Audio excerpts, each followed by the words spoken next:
Well, good evening, everybody. Welcome to our Anamkara meditation program.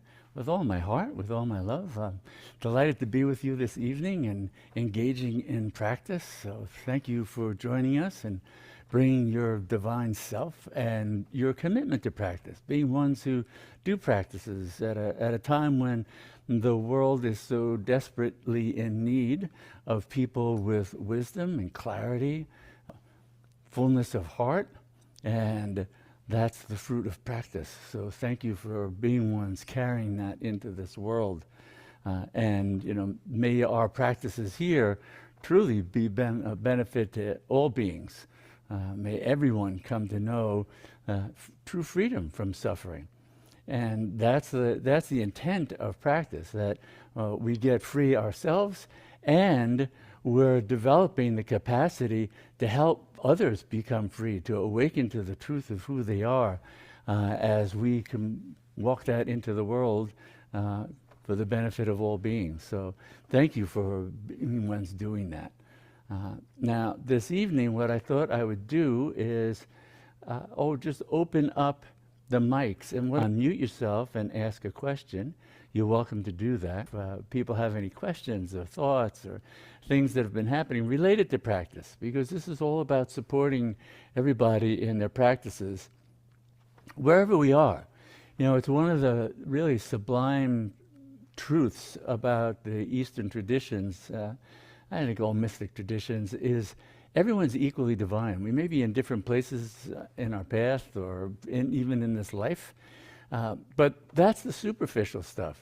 The heart essence, the truth of what each and every being is the infinite, the divine. So that's the truth of who you are.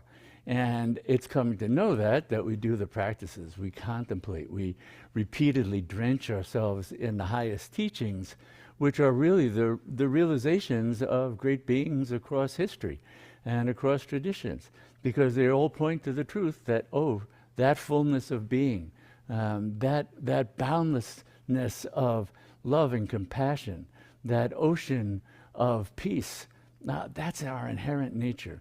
So that's what we're moving towards. So we want the practices and to be moving us forward in that. And so if anybody has any thoughts or questions about practice or things that have been happening or insights that they'd like to share, now we can do that.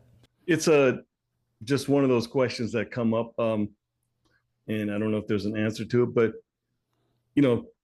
obviously all the spiritual teachings lean towards no past and no future, sort of this in the moment thing. In the moment thing, that's even kind of vague, but presence and all that.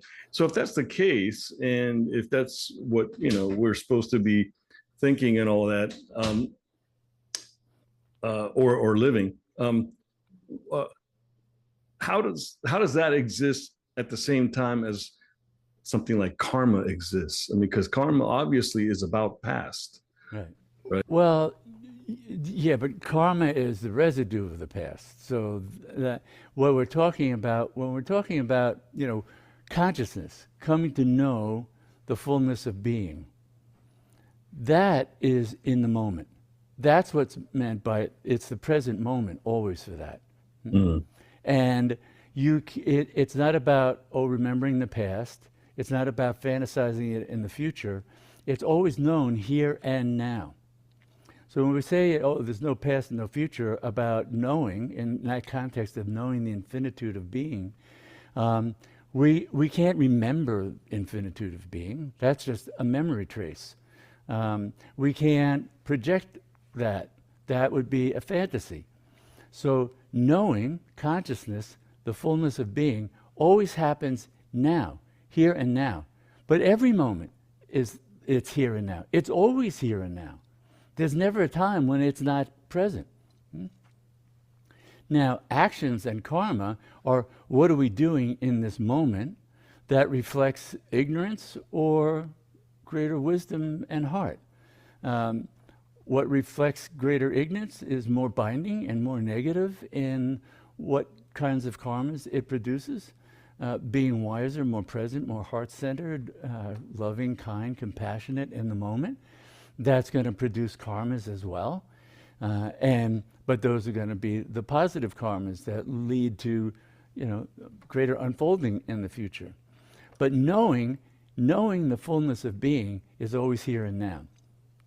And it's why the traditions are like, that's quite a discipline for the mind. Because the mind spends most of its time, frankly, in the past, turning over whatever, or reliving whatever nicely, or in the future, positive anticipations, negative anticipations, whatever they might be, and getting it here and now. That's the main task. That's why in the Mahakali Yantra, these two lines that form this pattern around the yantra, that's called the four-gated city, and those two lines represent the past and the future. So to get closer into the inner precinct of the infinite, the divine, you're heading for that little tiny black dot, the bindu, to even get in that domain, we have to leave behind the past and the future and be fully present here and now.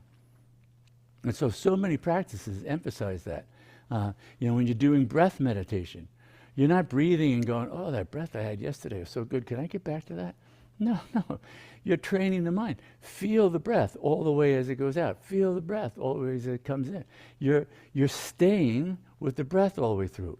When you combine mantra, which amplifies the power of that practice, because awakened mantra, Chaitanya mantra, Shakti mantra, now that's a power in and of itself beyond the mind.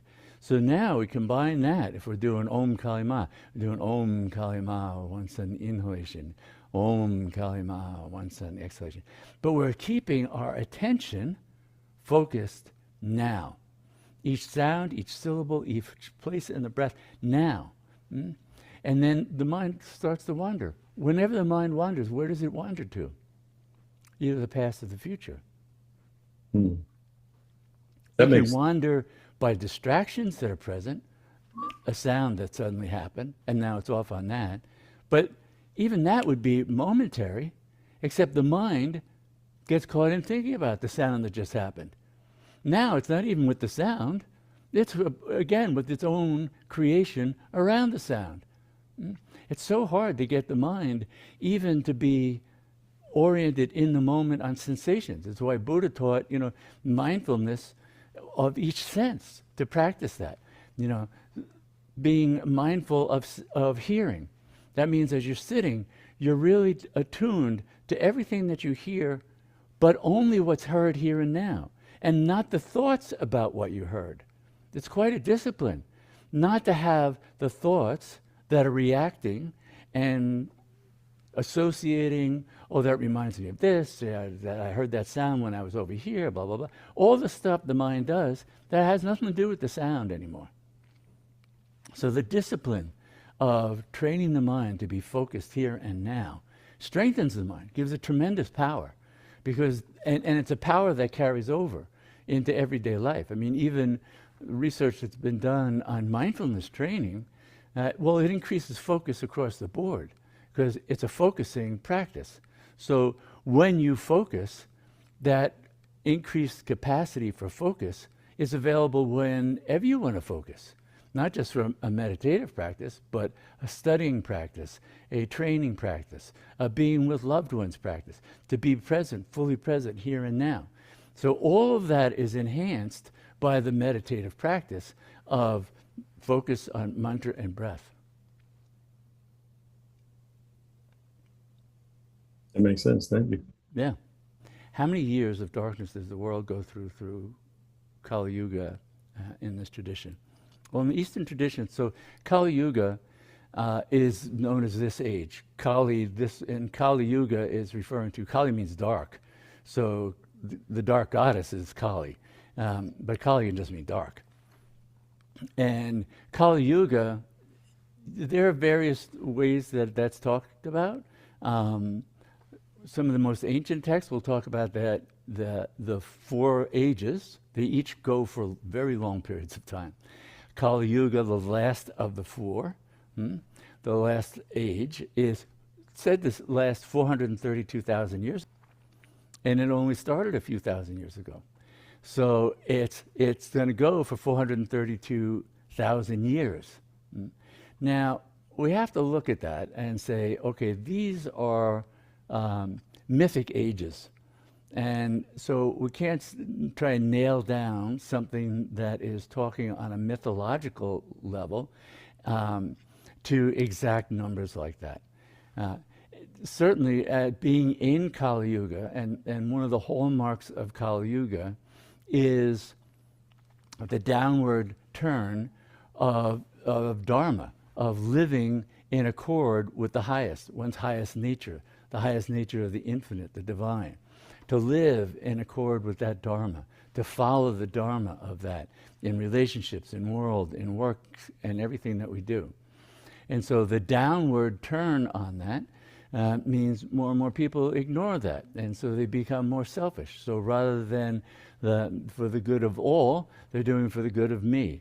So it really focuses things on I, me, mine, and so much for everybody else. Well, we can certainly see that. And we've seen that going on for a lot of human history, probably the last, 10,000 years or so. So I think the fundamental component about it is to understand that, that kind of mythic framework of going from a golden age. So Satya Yuga was the first age. Satya is the age of truth and enlightenment. It's like all beings were enlightened. All beings live the truth. They live Dharma automatically. Actually, scriptures and texts, even in the second age, Dharpa Yuga, it's still there. It's in the third age where forgetting happens so much that scriptures start to be written to remind people because they're forgetting so much.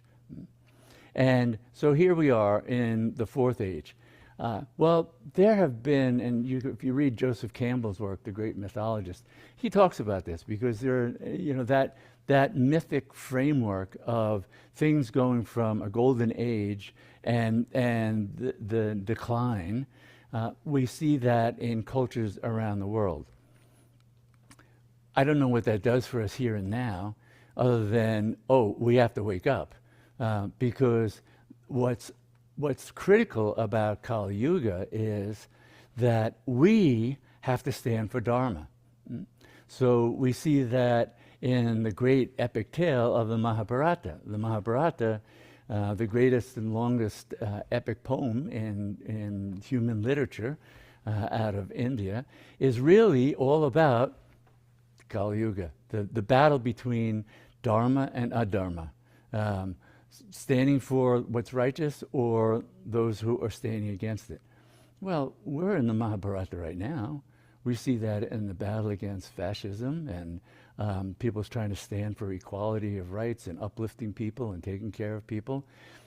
This battle goes on, and we are called on to stand for that, to stand for Dharma, right? And it's something I've spoken about in the past. The symbol of Dharma is the great cow, the great mother, right? It's the great mother. She feeds, right? The great cow.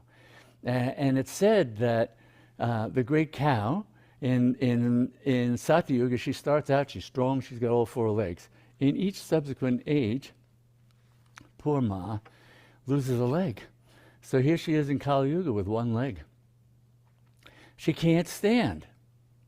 Well, that's a symbolic image saying, who's going to help her stand? Oh, that's all of us. We stand for Dharma. We stand for Dharma when we vote. We stand for Dharma when we call our representatives and senators and say, hey, stand for Dharma, stand for what's right, do what's right, stand up. We do it in the world. We do it in our families. We stand for what's loving compassion, what's kindness and grace. We don't demonize. Even though people may act really like they're practically possessed, we see through that. We see that's the outcome of their painful and tragic level of ignorance and dissociation from their own divine essence. They're so empty. They're so hollow. They're driven to possess fabulous wealth, possess power, and they're still empty, that they still want more. That's a tragic state of being. I wouldn't wish that on anybody. So standing for Dharma in this age means that we have clarity of vision. We really engage in our practices so we come to know the fullness of what the gifts of Dharma are. Following Dharma allows us to know the fullness of being. The fullness of being gives us unconditional joy. So not the joy the mind knows when its desires are satisfied and it's joyous and happy for a moment, but the seeds of pain are already there because that pleasure is going to pass. We're not talking about conditional joy or happiness. We're talking about the fullness of our infinitude of being, rapturous joy, ananda, the bliss of knowing the infinitude of being, here and now, always here and now. That doesn't fit into the mind fantasizing about the future or lamenting about something in the past. That ecstasy, that rapture, here and now. The unshakable equanimity that all great sages and saints talk about, the peace that surpasses understanding, is unconditioned. It's not built on, oh, these particular parameters of peace were met and now I can be at ease. Well, they're not going to stay met. Life is impermanent. All things are going to change. They're talking about the peace that resides in the heart of being, that is your very essential nature. So we're talking about unconditioned qualities of the infinitude of being. We can call that infinitude of being the Great Mother, Kali, Goddess, Dharma Shakti, Buddha, Christ. We can call it all the kinds of different names. We need to come to know it as the very root of our existence. Then we have those unconditioned qualities. Regardless of what the mind does. The mind may fluctuate with conditions, but now we have a place to stand that is unshakable. We will not find that unshakable ground in the mind. We will not find that unshakable ground in the outer world. We come to know that by plunging within, going beyond the mind and discovering that. So then those unconditional qualities can inform the mind and body, can help it ride through the storms of all the stuff that's going on in the world. And including what might happen to us in our own bodies in that turmoil. To have unshakable steadiness of peace, to have boundlessness of wisdom and compassion, to know a rapturous, loving joy that's present in all circumstances. That's what we're humanly capable of. And shows up over and over again in the extraordinary experiences of ordinary, everyday people coming to know this, live this, have that experience, even in the midst of horrific circumstances. Whether it's a great Buddhist monk, humble as could be, but locked in a Chinese gulag and tortured for decades, and coming out and still having intact that state of being.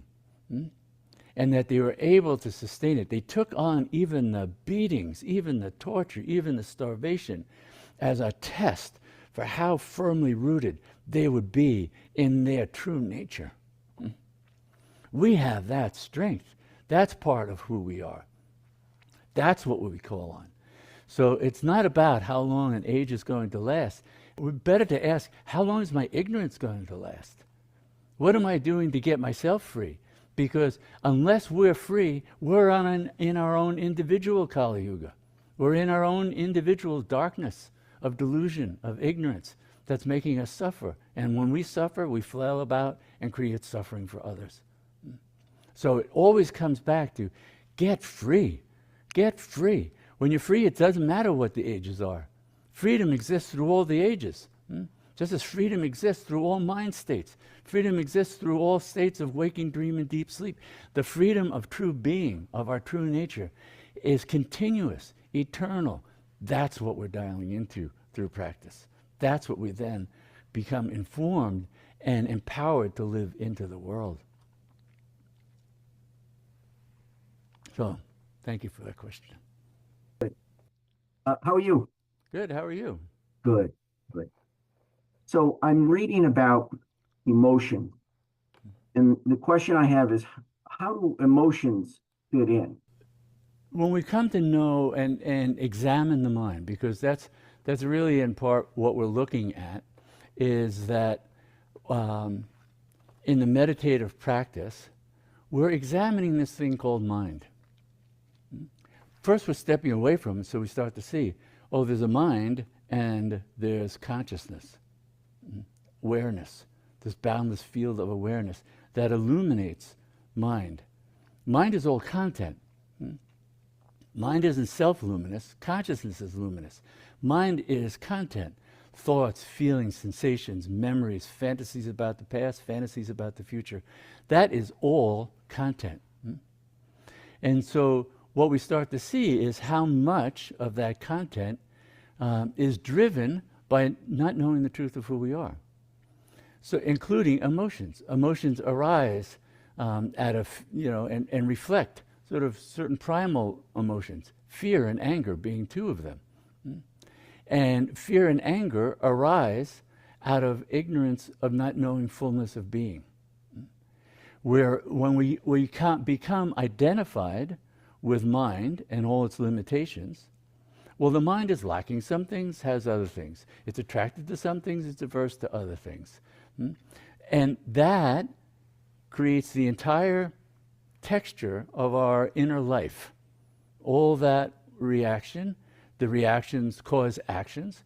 We go after things we want, grasp, hold on to. That's creating karmas. We avoid things. That creates other karmas. So we were talking about karmas before. This is the field of karma. It's created by desire. Whether it's desire for something or the desire to not have something imposed on us. So emotions on that level, when we're looking at it in terms of the sadhana of coming to know infinitude of being, when you strip away everything and strip away ignorance, when one begins to experience genuine merger into the infinitude of being, even frankly drawing close to it, there might still be a sense of, oh, there's you and the divine presence, but you're so close, you've almost been swallowed. The full experience happens when even that subject-object split is gone.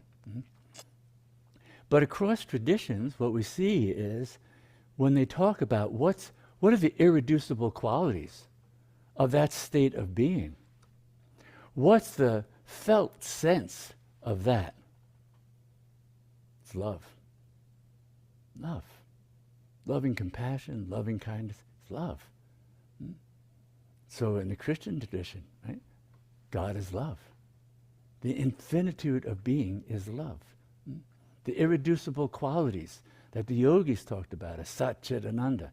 Sat, pure consciousness that's a sense of being that's eternal. Sat is always the same in all times and all places. Chit is it's conscious, it knows itself as that.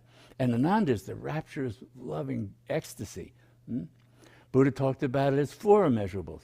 Not because that state, that boundless field of self-luminous awareness has little dividing things up, and you can say, oh, there's that one and there's that. No, it's all that. That experience hits the mind. The mind is a divisive instrument. When it's like a prism, right? You put white light through a prism, and out comes, the rainbow, because it divides it up. Before that, it was just all white light, right? Pure consciousness is suffused with these qualities. But there's no anger there. There's no hatred there. There are no emotions like that at all. So that's why across the board, all the mystic traditions are in total agreement about what's our infinite nature. This is boundless, loving, compassionate beingness. It's just, we're that. and radiate it in the same way the sun radiates light and warmth. So that's where the root quality of that experience, of that sort of irreducible quality of consciousness is. Now, the mind, once the mind is created, and remember when we're talking about the causal body, which is the deep sleep state, so that's where we experience the causal body most clearly. Causal, because it causes everything that comes after it. Causal, because it comes about by the infinite beingness saying, oh, I want to know what it is to be finite. Oh, I have to create the illusion of being limited, because it's not limited, it's infinite. So it creates this illusion within itself of being limited. Well, that's what's talked about as Maya Shakti. But Maya means that which is measured. So it's the power of the infinite to go from being immeasurable, infinite, to measured, mind and body. All our experiences. Those things are bounded in time and space. They're limited, they're measurable. So Maya Shakti comes in, hits that, creates the mind and body out of that. These limited instruments for knowing this limited domain. This instrument now is endowed with the ability to react, have all kinds of emotions, none of which reflect the truth of being. They reflect the identification of consciousness with a limited instrument. So in terms of sadhana practice, that's what we need to know. All emotions are not reflective of truth of who we are or truth of who the other person is. Only the boundless, unconditional love, rapture, joy is the infinite. All other emotions, even if they serve this instrument, they give us information. Oh yeah, if I put my hand on something hot, it's going to hurt. Well, that's good for the body. I should know things like that, right? So they can have a purpose in this limited domain. We have to separate out through discernment, through discrimination, through being able to step back from the mind, not be attached to emotional reactivity, and see which ones can be in service of knowing the highest, bringing the highest into the world, which ones don't, which ones are just generated by our own contracted sense of self or contracted sense of others. So they can be a mirror for where our ignorance is, where we're caught. But to see that, we have to have separated out and say, oh, I'm just examining the mind. That's not me, because as soon as we identify with the mind, then we become defensive. That's another quality of mind. It doesn't want to look at itself. It wants to defend against that. So to cut through that, we have this detached, dispassionate, compassionate view of the mind. And oh mind, how can you serve? How can you serve Dharma today? This instrument is in this world that's so afflicted. Dharma is at such a low ebb. Oh mind, oh body, how can you serve Dharma today? How can you bring greater love, compassion, kindness, and wisdom into the moment? So that's how we work with it.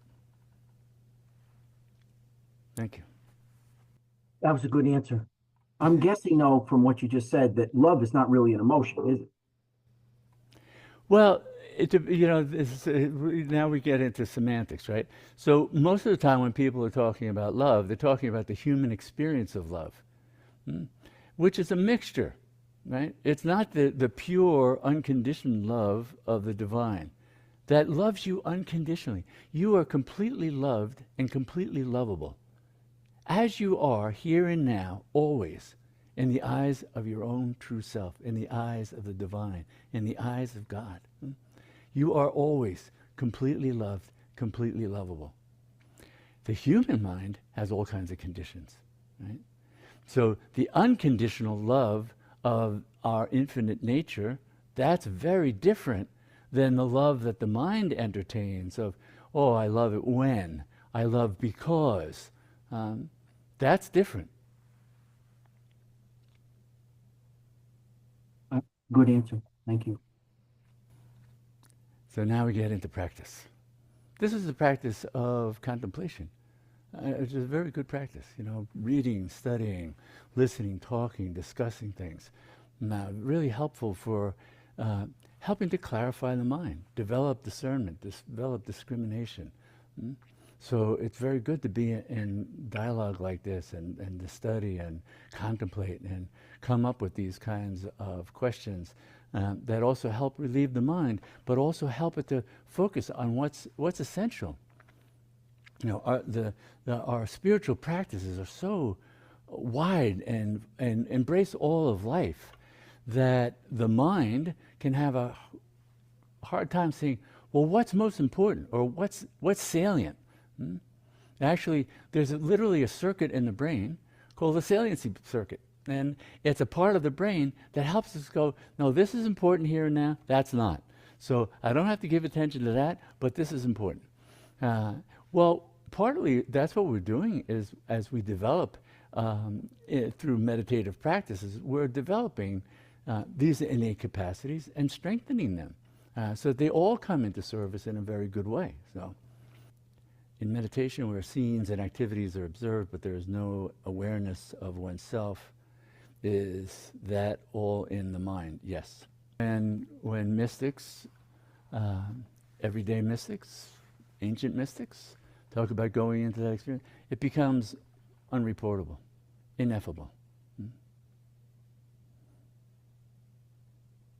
All that can be spoken about is sort of what the mind is experiencing as it recoalesces into its ordinary existence, or what it experienced just as it was dissolving.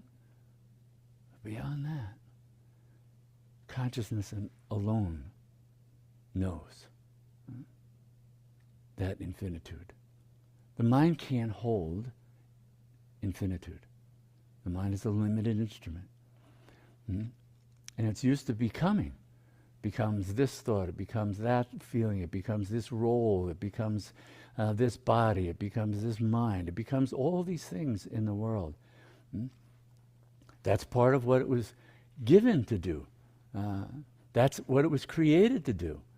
So we're also seeing the unfolding of the creativity of the infinite as all that is. And what happens in that process? So this is from Kali's Bazaar. O my beloved, what will you become when you are through becoming me? Infinite waves arise and subside, the infinite ocean of your sweet being, delighting in every form you take, and in turn, dissolving each in your loving embrace. All cravings are but one longing for the sublime joy of coming to rest in you. By your grace, all the streams and rivers of our desires, set in motion by you, flow irresistibly into you. Who can know your delight without becoming you? We become the infinite. It's Meister Eckhart saying, oh, you can only know God by becoming God. So that's what it means to drop our individuality, drop our identification with this instrument alone. To know the infinitude of being, we leave behind identification with finite being. Because the infinite, it transcends and subsumes. It knows everything because it is everything, and it knows what it is to be beyond that. So for us to know that, we have that innate capacity, that consciousness that creates this body. Every atom, every molecule, everything about it, every thought in your mind is all that pulse of throb of the power of consciousness to create, to become what's finite, to delight in the infinite. It's all that same consciousness. And that's the consciousness that's inherent in a Shakti mantra, like Om Kalima, Kali Namo Nama. That's what we're going to chant now. And call on this great power, this infinite power that is, again, our infinite being. And at a time, this is a time also that's known as the time of the return of the goddess. This is a time when we need that sublime, boundless, feeling function, loving, compassionate function operating in the world. Not the divisive, contracted minds of patriarchs and power-hungry people. We need the boundlessness, the divine embrace that cuts through all that, transforms all that. Om Kalima, Om Kalima. That's why we summon that as ourself. Walk that into the world, fully empowered. Om Kalima. Wrap yourself in a cocoon of that Shakti, that mantra. Om Kalima, Om Kalima, Om Kalima. Keep the mind doing that day and night. Om Kalima, Om Kalima. Dissolve every thought in that. Om Kalima. Then you're here now in the infinitude of being. Knowing both what it is to have a body and to be the infinite, all at the same time. It's additive. It's additive. The mind, the ordinary mind, projects its kind of reality. The mind is either or. I'm either this or I'm that. To be this, inclusive, is literally beyond the mind's capacity, but not beyond the capacity of your innate consciousness. That's why we leave behind the mind to know the true essential nature of who we are and what all beings are and all of creation. The divine, that's all there is. Om Kalima. So we'll chant for a few minutes and then sit in that stillness.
Kali Namo Namah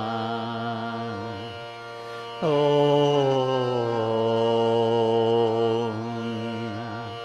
Kali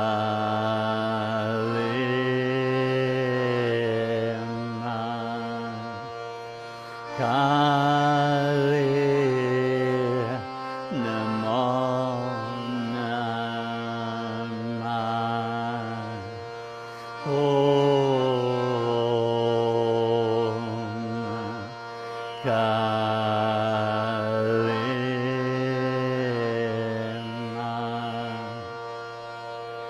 Kali Namo Namah Om Kali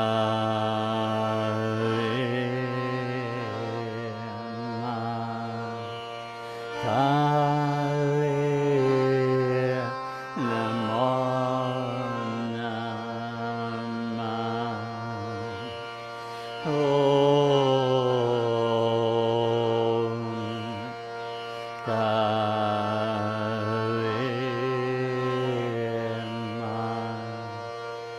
Kali Namo Namah.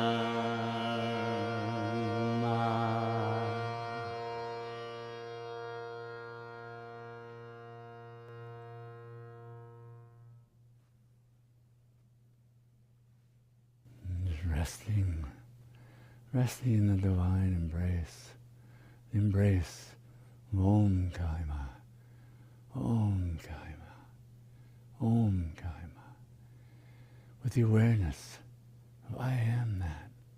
I am the boundless one, who dances as all forms, creates all forms, dissolves all forms. Om Kaima, Om Kaima, the one who illuminates all. Om Kaima, Om Kaima. Rest in knowing that.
So we end with this prayer that may all our practices truly benefit everyone, and may all beings know complete freedom from suffering.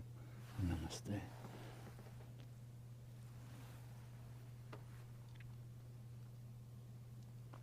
Ma Kali, great mother,